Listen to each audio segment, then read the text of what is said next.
तो ये कहना चाहता हूं 26 का जो मौका है वो आपके लिए गोल्डन चांस बने, और उसको नहीं भी बन पा रहा है तब भी आप थोड़ा मेहनत प्रयास करें, थोड़ा हम आपको आशीर्वाद दे रहे हैं, तो ये गोल्डन चांस 2026 आपके लिए महत्वपूर्ण रहे।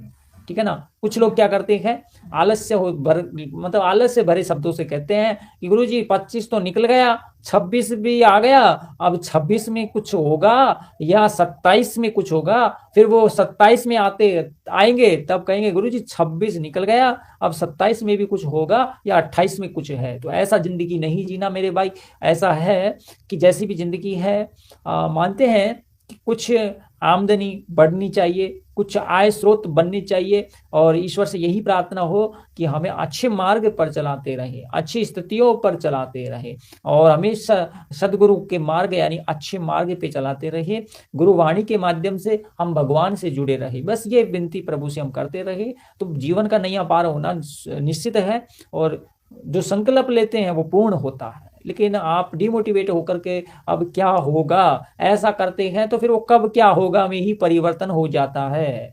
यानी कहने का मतलब है, जैसे कि हमने आसमान की तरफ देखा तो अंधेरा था, तो हमने सोचा कि ये तारे निकल आए हैं, और फिर जैसे ही हम दोपहर की धूप में देखते हैं तो हमें लगता है कि चारों ओर सूर्य का प्रकाश अंधकार को समाप्त कर चुका है। वैसे ही हम मानते हैं कि तारे अच्छे लगते हैं, तारों की रोशनी हमें जगमगाती अच्छी लगती है, लेकिन तारों के अलावा सूर्य की तरह तपना, सूर्य की तरह जगना और सूर्य की तरह अस्त और उदय होना हमारे जीवन में ये दोहराता है कि हमें चारों तरफ सकारात्मकता फैलानी है।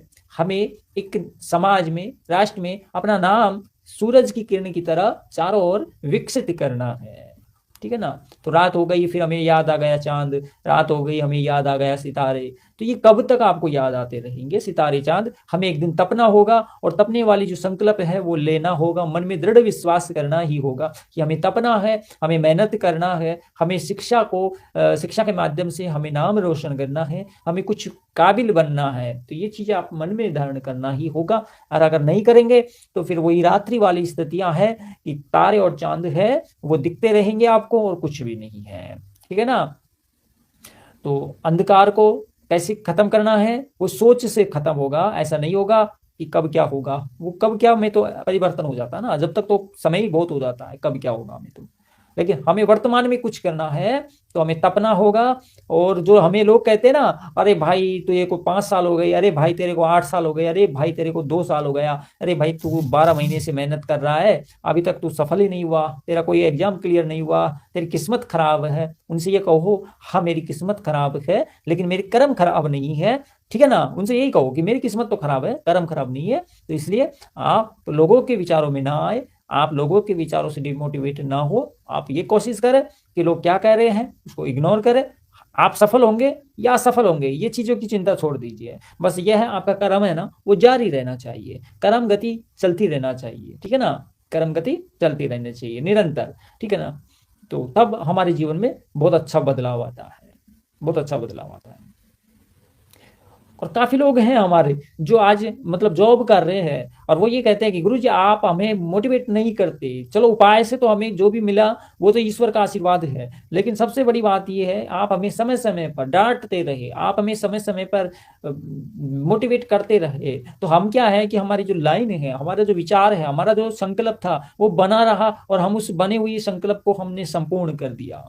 फलाने ने ये कर दिया, वो फलाने ने वो कर, हमारे विचारों को भी आप ऐसा नहीं है इग्नोर कर दिया, गुरुजी ने क्या कहा उसको छोड़ो, हम तो सिर्फ उपाय ही कर लेंगे, हो जाएगा कोई दिक्कत नहीं है, नहीं होगा तो दूसरे गुरुजी से बात कर लेंगे। बहुत से गुरुजी हैं, बहुत यूट्यूब पे कहीं भी सर्च करो एस्ट्रोलॉजी गुरुजी, तो बहुत सारे गुरुजी मिल जाएंगे।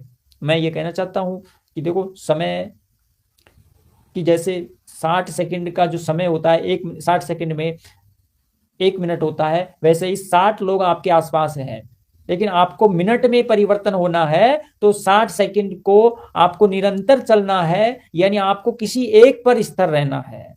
ठीक है ना। एक पर स्थिर रहना है आपको। ठीक है ना। जैसे सुई तेज, जैसे कि हमारी जो घड़ी, कभी आपने देखा है क्या घड़ी, जो दीवार की घड़ी होती है वो 3 सुइयों से घिरी हुई होती है, यानी 3 सुई होती है। एक सबसे बड़ी होती है, वो सेकंड वाली होती है, 2 मिनट और घंटे की होती है। तो क्या आपने उस चीज को देखा गहराइयों में? ये 3 क्या चीज है वो हमें बताते हैं। भूत, भविष्य, वर्तमान। वर्तमान हमारा चल रहा है वो है सेकंड की घड़ी, तो वो हमारा वर्तमान है। सेकंड की घड़ी जो चल रही है ना, वो रुकती नहीं है, वो इतनी स्पीड से चलती है, वो किसी से रुकती नहीं है ना। फिर मिनट की घड़ी आती है, वो हमारा भविष्य बनाती है, यानी धीरे धीरे धीरे धीरे धीरे वो चलती है। और जो घंटे की घड़ी होती है वो हमारे दोनों कालों को मैनेज करके एक काल में परिवर्तित कर देती है। वो हमारा भूत, भविष्य और वर्तमान, यानी तीनों को एक साथ, यानी हमारा समय अच्छा है, ठीक है, हमारा समय अच्छा है, तो हमारे ये तीनों समय एक साथ चीजें हम भूल जाते हैं कि हमारे साथ क्या हुआ था, क्या नहीं हुआ था, क्या किया, क्या नहीं किया। लेकिन ये तीनों ही कहने का मतलब है, ये तीनों ही चीजें खराब है, तो हम कहने का मतलब है फिर सारी चीजें हमें याद आ जाती है कि हमारे जीवन में भूत में क्या हुआ, भविष्य में क्या हुआ, वर्तमान में कैसा हो रहा है। यानी हमें भूत भी गलत लगने लगता है, भविष्य भी गलत लगने लगता है, वर्तमान भी गलत लगने लग जाता है ना।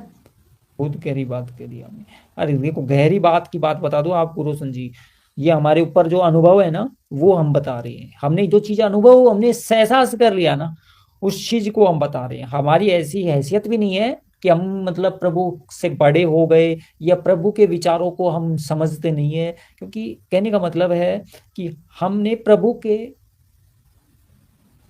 उस करीब शब्दों से, भक्ति से और उनके विचारों से जुड़ करके देखा है कि समय क्या है, समय से हमें, समय पर हमें कैसा चलना चाहिए, समय पर कैसा रहना चाहिए और समय पर क्या करना चाहिए। ये हमने देखा है उसकी भक्ति की जो शक्ति है, वो हमें पता है कि संसार में हम क्या करने आए हैं और क्या कर रहे हैं। इसलिए प्रभु की एक कृपा है, भोले बाबा की कृपा है कि आज हम बहुत संभल करके आज हम इस स्थिति पर हैं।